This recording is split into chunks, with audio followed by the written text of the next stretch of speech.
Bonjour à tous. Ce midi, je voudrais faire une pause lecture.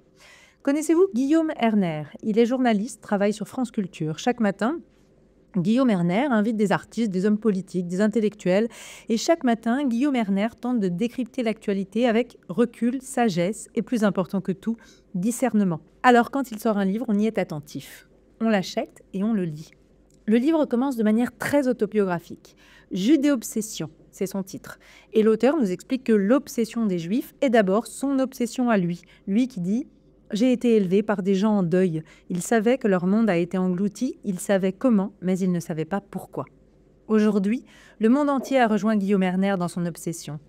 Égocentrique, me direz-vous? Oui, si l'on en reste à une lecture littérale. Non, si l'on comprend que le fait juif dépasse les juifs. C'est en cela que l'époque est différente des autres. L'antisémitisme dépasse aujourd'hui la haine des juifs. Il ne dépasse pas la haine, ça non, mais il dépasse les juifs, oui. Depuis quelques années, on sait que juif, le mot, renvoie à autre chose que la religion ou que le peuple juif. Il est une insulte des cours de récré.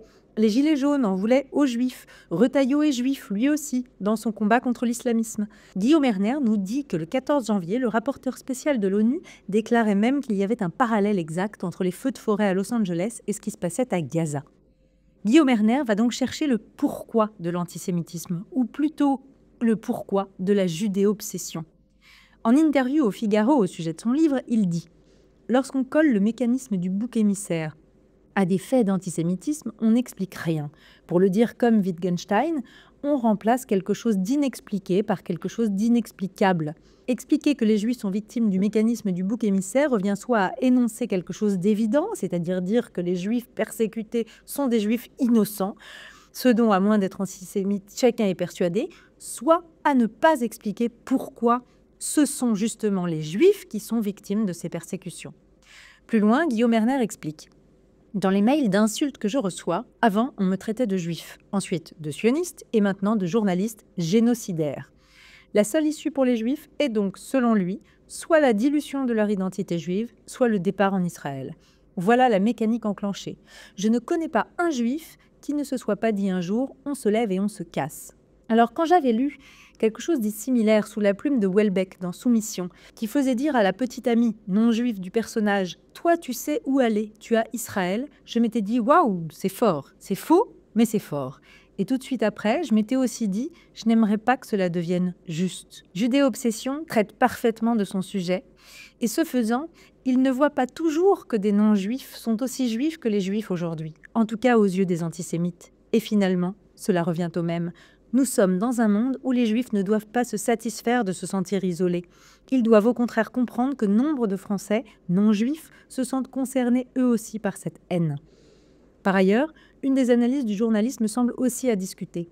Il explique par exemple son point de vue sur la diaspora juive.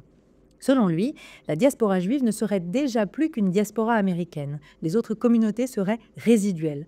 Or, selon moi, cette vision est déjà une version datée, une version années 90, si l'on peut dire, de voir les choses. D'une part, il existe justement des communautés juives partout dans le monde, en Inde, au Japon, au Nigeria. Et ces communautés n'ont rien de résiduel, puisqu'elles sont en plein essor. Une colonie de vacances juive a même été montée pour le 2e été au Nigeria. D'autre part, l'Amérique n'est pas réellement une communauté de diaspora. Sa taille, sa manière d'avoir su inventer un judaïsme américain avec ses codes, ses chants, ses propres traditions et sa culture juive américaine qu'elle a su exporter en fait un pôle presque aussi important qu'Israël justement pour les juifs du monde. Alors oui, le nombre de juifs a diminué en Europe, oui, les juifs ont disparu des pays arabes, mais ne tirons pas un trait sur une diaspora qui existe et perdure depuis 2000 ans. Bref, vous l'aurez compris, c'est un excellent livre et je vous recommande de le lire d'autant plus que, comme les bons livres, il permet un dialogue avec lui et avec l'auteur. Allez, bonne semaine sur RCJ.